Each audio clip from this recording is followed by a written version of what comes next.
आइए आज हम आपकी मुलाकात करवाने जा रहे हैं बाजार के जाने माने दिग्गज कंप्लीट सर्कल वेल्थ के सीआई और मैनेजिंग पार्टनर गुरमीत चड्ढा साहब हमारे साथ कार्यक्रम में हो रहे हैं शामिल। गुरमीत सर, गुड मॉर्निंग, बहुत बहुत स्वागत है आपका। धन्यवाद हमें समय देने के लिए। लाइफ हाई पर हम थोड़ी कॉलर ऊंची कर रहे हैं, एकदम ऐसा लग रहा है कि ओहो हमने बड़ा तीर मारा है। बताएं सर, वाकई में हमने कुछ कमाल किया है या अभी हम भी सब दौड़ रहे हैं, हम भी दौड़ रहे हैं उनके साथ साथ? नहीं सर, बहुत अच्छा खबर है कि निफ्टी ने ऑल टाइम हाई बनाया और काफ़ी आई थिंक आपने बात बताई थी शायद 280 या 290 सेशंस बाद बनाया है। मैं आपका पोस्ट देख रहा था, लेकिन शायद पोर्टफोलियोज में वो हाई नहीं लगा है। अगर आप पोर्टफोलियोज ब्रॉडर देखेंगे, अगर आप मल्टी कैप पोर्टफोलियो में हैं तो वो अभी भी 24-25 हज़ार वाले लेवल पे ही है। और उसका रीज़न ये है अनिल जी कि अगर आप निफ्टी 500 कंपनीज देखें तो सिर्फ 177 कंपनीज ने पॉजिटिव रिटर्न दिया है। तो लगभग टू थर्ड इंडेक्स जो है अभी भी नेगेटिव है। और हमने देखा Q2 की अर्निंग्स के बाद स्मॉल कैप में करेक्शन आया है, क्योंकि कुछ बहुत सारे पॉकेट्स में अर्निंग वीक थी, वहां पे बाजार ने काफी करेक्ट किया है। तो ब्रेथ ऑफ द मार्केट अभी भी अनिल जी 24,500 वाली है 26,000 वाली नहीं है। बट ब्रॉडर कैचअप होगा, दो तीन अच्छी चीजें हो रही हैं, रिफॉर्म्स पे काफी बड़ा पुश आ रहा है। तो ग्रेजुअली मुझे लगता है बाजार की ब्रेथ इंप्रूव होगी, तब शायद पोर्टफोलियो और बेटर फील करेगा अनिल जी। ओके, परफेक्ट, ये है आपके लिए। बात तो सही है। लेवल 26,000 के हैं और पोर्टफोलियो 24,000 का। अब जो लोग दुखी हैं कि भाई मेरे तो शेयर बढ़ ही नहीं रहे, जो बढ़ रहे हैं वो मेरे पास है नहीं, वो क्या करें? तो अनिल जी, ये मार्केट एक बहुत क्लियर सिग्नल दे रहा है कि जहाँ अर्निंग ग्रोथ अच्छी है उसको रिवॉर्ड कर रहा है। आप देखिए, ऑटो में एम&एम के नतीजे अच्छे थे तो न्यू हाई बनाया। टाटा मोटर्स के नतीजे अच्छे नहीं थे तो टाटा मोटर्स जो है वो नहीं अच्छा किया, करेक्शन मोड में है। तो एक हर सेक्टर में आप वो फार्मा देखिए, इवन जो आईटी जैसे सेक्टर में भी बाजार डिफरेंशिएट कर रहा है। तो मेरा ये मानना है कि तीन चार चीजें सरकार कर रही है जिसका इम्पैक्ट आपको दिखेगा। एक, कंजम्पशन में तेजी देखने को मिलेगी जनवरी अर्निंग्स में, स्पेशली डिस्क्रिशनरी में, ऑटो में। टू व्हीलर्स में हम मुझे लगता है और अच्छी तेजी देखने को मिलेगी। ये सीजन बहुत अच्छा जा रहा है जो हमारे चैनल चेक्स हैं। और टू व्हीलर में ईवी ईवी एडॉप्शन भी बढ़ रहा है। 7-8% से धीरे धीरे मुझे लगता है एक दो साल में 12-13-14% पहुंचेगा। तो टीवीएस मोटर्स हैं, जो ईवी रिलेटेड एंसिलरीज हैं वहां पे मौके बन रहे हैं। सरकार ने लेबर रिफॉर्म किया है, मेरे हिसाब से ये बहुत बड़ा रिफॉर्म है, उसके बारे में शायद इतनी चर्चा नहीं हुई है। तो इसका इम्पैक्ट इंफ्रा पे, ईपीसी कंपनीज पे, टेक्सटाइल्स पे, प्लेटफॉर्म कंपनीज पे, जहां गिग वर्कर्स को भी फॉर्मलाइज किया है, बहुत बहुत बड़ा इम्पैक्ट हो सकता है। और अभी भारत बात कर रहा है इंस्पेक्टर राज हटाने की, न्यूक्लियर सेक्टर में प्राइवेट सेक्टर का पार्टिसिपेशन बढ़ाने की। तो बहुत बड़े बड़े रिफॉर्म्स हो रहे हैं। और जहां जहां ये रिफॉर्म्स हो रहे हैं, चाहे वो न्यूक्लियर रिएक्टर्स हैं, चाहे वो लेबर रिफॉर्म्स है, इसका एसएमईज पे, छोटी कंपनीज में बहुत अच्छा बेनिफिट आने वाला है 1 लाख के बाद। तो ये पोर्टफोलियो आपको कंजम्पशन में, थोड़ा बहुत ऑटो में, कुछ सिलेक्टिव मौके जैसा मैंने बोला कैपिटल गुड्स में, न्यूक्लियर रिएक्टर स्पेस में, और एक बहुत टाइम के बाद बैंकिंग और एनबीएफसीज में माहौल बदला है। मुझे लगता है वहां पे अभी भी स्ट्रेंथ है। तो इन पॉकेट्स में अगर आप फोकस करेंगे तो पोर्टफोलियो की ब्रेथ इंप्रूव होगी और आप अच्छा कैचअप कर सकते हैं मार्केट के साथ। बिल्कुल ठीक बात है। तो आएगा आपके भी पोर्टफोलियो में, अगर सही शेयर है तो फिर चिंता करने की बात नहीं है। लाइफ हाई पर तो आ चुके हैं, बट व्हाट नेक्स्ट? अब आगे क्या? कैसा है डायरेक्शन, क्या है ट्रिगर्स जिन पर आपकी नज़र है, और कैसे देख रहे हैं फिर बाजार को आप आगे बढ़ते हुए? अनिल जी, एक बड़ा ट्रिगर यूएस के साथ ट्रेड डील है। हम माने नहीं माने, नंबर्स का एनालिसिस करें, एफआई कल भी सेलर्स थे, अभी भी 80-82% शॉर्ट है।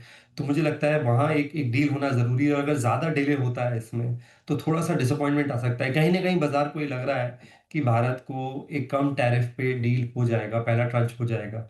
और उस बेसिस पे थोड़ी सी मार्केट में वैलेंसी आएगा तो उसका और तेजी का इम्पैक्ट पड़ेगा। लेकिन अगर डील डिले होती है या टैरिफ थोड़ा ज़्यादा लगता है डील में, तो ये एक थोड़ा-सा बाज़ार के लिए डिसअपॉइंटमेंट हो सकता है, बट वो टेम्परेरी होगा।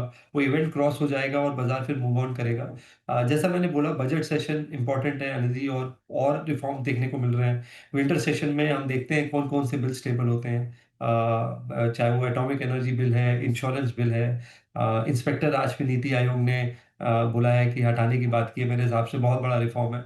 तो मैं बहुत पॉजिटिव हूँ, बस एक जो सेंटिमेंटल इवेंट है, जो बैरियर है यूएस ट्रेड का, वो एक पाथ क्रॉस करना पड़ेगा। दूसरा हमें देखना है कि बॉन्ड यील्ड्स बहुत ज़्यादा ना बढ़े, या जापान में या यूएस में। वो एक ट्रिगर हो सकता है। अगर बॉन्ड यील्ड गिरती है, जापान की यील्ड थोड़ी कम आती है, उनका 30-40 ईयर बॉन्ड लाइफ हाई पे है। यूएस की बॉन्ड यील्ड अगर 4% से और नीचे आती है, तो बॉन्ड यील्ड्स में अगर थोड़ी सॉफ्टनिंग होगी तो हमारे लिए अच्छा होगा।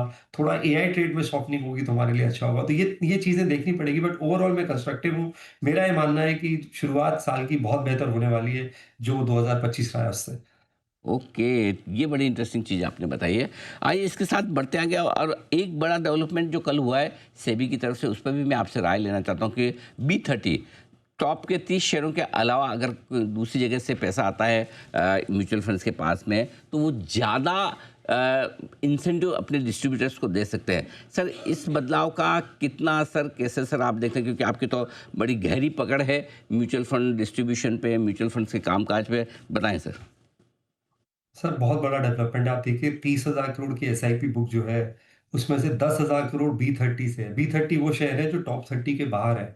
मेरे हिसाब से ये अपने आप में बहुत बड़ा, किसने सोचा था कोविड में कि वन थर्ड एसआईपी बुक, पहले तो एसआईपी बुक 7,000 से 30,000 करोड़ हो जाएगी 4 साल में, और 30,000 करोड़ में एक तिहाई जो है टियर 2 टियर 3 टाउन से आएगा, इनफैक्ट टियर 3 टाउन से आएगा।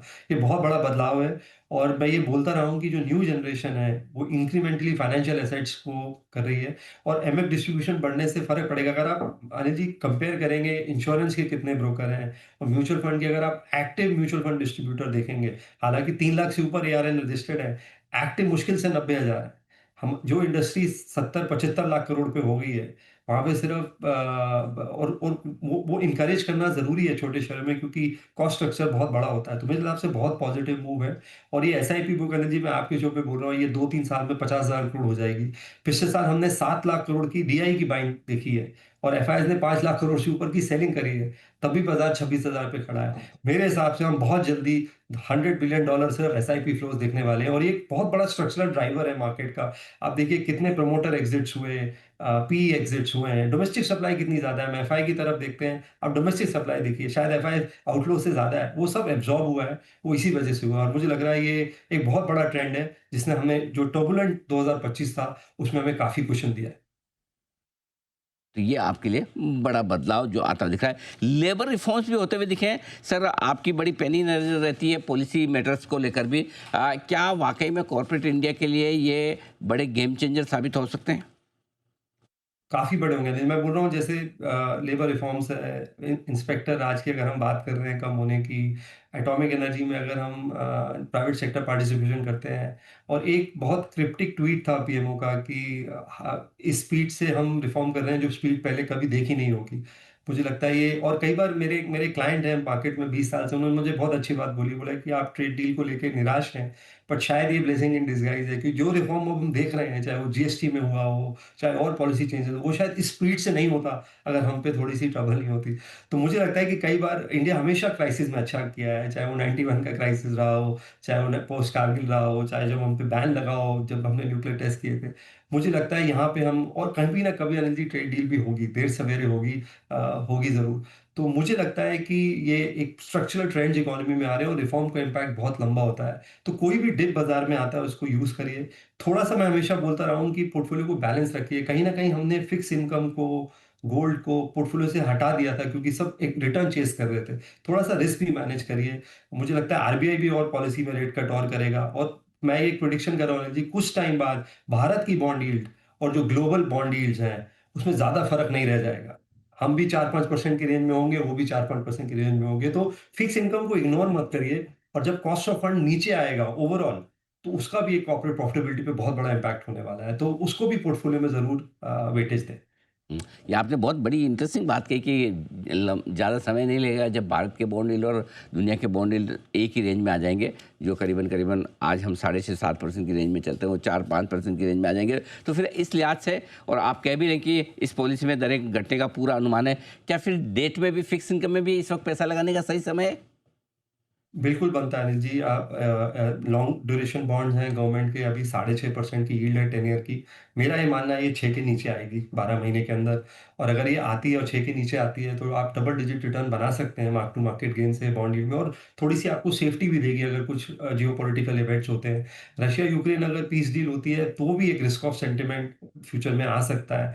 और उसके अलावा जैसे मैंने बोला हमारा इंक्लूजन भी होगा ग्लोबल बॉन्ड इंडेक्स में, क्योंकि अभी ब्लूमबर्ग बॉन्ड इंडेक्स में बात चल रही है, तो इसकी वो एक्सेप्टेबिलिटी बढ़ेगी और यील्ड नीचे आने से आप अच्छा रिटर्न बना सकते हैं। थोड़ा-सा कमोडिटी एक्सपोज़र भी रखिए, कहीं भी अगर करेक्शन मिलता है आपको गोल्ड, सिल्वर में ठीक-ठाक करेक्शन मिलता है, इस लेवल पे शायद और ऐड करने की ज़रूरत नहीं है, तो उस पे भी ध्यान दीजिए। एक ट्रेडिशनल एसेट एलोकेशन फ़ॉलो करिए। हम जब पढ़ते थे फाइनेंस तो हमें बोला जाता था कि गोल्ड और सिल्वर का भी वेटेज 5-10% होना चाहिए एसेट एलोकेशन में, इतना बॉन्ड्स होना चाहिए। बैक टू बेसिक्स आइए, उसका आपको बहुत लाभ होगा अगले 12-18 महीने में। बिल्कुल सही कहा आपने कि अच्छा पैसा आपका लॉन्ग ड्यूरेशन फंड्स में भी बन सकता है। अब आइए, इक्विटी में ही पैसा लगाना है तो क्या है आपकी चॉइस, कहाँ निवेश करना चाहिए? तो अली जी, मुझे लगता है बैंकिंग और फाइनेंशियल्स में स्ट्रेंथ बनी रहेगी। थोड़ा-सा कैपिटल मार्केट प्ले में कैचअप हो सकता है। बाज़ार में जैसे-जैसे तेज़ी आएगी, आईपीओ एक्शन बढ़ेगा, तो चाहे वो एक्सचेंज है, डिपॉज़िटरीज़ हैं, आरटीएस है, जैसे कैम्स है, वेल्थ मैनेजमेंट है, वहाँ पे अच्छी तेज़ी आ सकती है। कुछ जगह जहाँ नतीजे अच्छे आए थे, जैसे आनंद राठी है या एसेट मैनेजमेंट कंपनीज़ हैं, वहाँ पे हमने देखा ऑलरेडी काफ़ी मूवमेंट आया है। तो कैपिटल मार्केट प्ले को विद इन फाइनेंशियल्स में इग्नोर मत करिए, अच्छी एंट्री पॉइंट्स दे रहे हैं आपको। ऑटो में जैसे मैंने बोला नतीजे अच्छे आएँगे, आप four wheeler, two wheeler plus उनके एंसिलरीज़ में वेटेज बढ़ा सकते हैं। डिस्क्रिशनरी स्पेंडिंग में अप्लायंस मेकर्स हैं जैसे एलजी है या प्लेटफ़ॉर्म प्लेयर्स हैं, वहाँ पे मौके अच्छे हमको लग रहे हैं बनते हुए। और एक थोड़ा-सा अगर आप रिस्क ले सकते हैं, एक पोर्टफ़ोलियो कॉन्ट्रा रखिए कि जो बिल्कुल भी इग्नोर्ड है, अंडर ओन्ड है, बिल्कुल वेटेज नहीं है, तो कुछ सिलेक्टिव अच्छी आईटी कंपनीज़, कुछ सिलेक्टिव अच्छी केमिकल कंपनीज़, जहाँ पे वैल्यूएशन कम्फर्ट है, अंडर ओनरशिप है, उसको थोड़ा पार्ट पोर्टफोलियो का दीजिए। बैक एंड रिटर्न आएगा, लेकिन जब आएगा तो पोर्टफोलियो में अच्छा अल्फा जनरेट करेगा। अच्छी बात है आपने कि बैंक्स एनबीएफसी तो खैर सबको पसंद है, कैपिटल मार्केट वाले भी शेयर आप पसंद कर रहे हैं, लेकिन केमिकल और आईटी ये दो स्पेस ऐसी जहाँ वैल्यूशन आकर्षक हो चुके हैं, यहाँ पर अगर सस्ते वैल्यूशन में अच्छी कंपनियाँ मिले तो निवेश का मौका वहाँ पर है ही। गुरमीत सर, बहुत बहुत धन्यवाद आपका, आपने समय दिया, विस्तार से बाजार के डायरेक्शन और सभी मुद्दों पर आपने अपनी राय भी रखी। Thank you so much sir.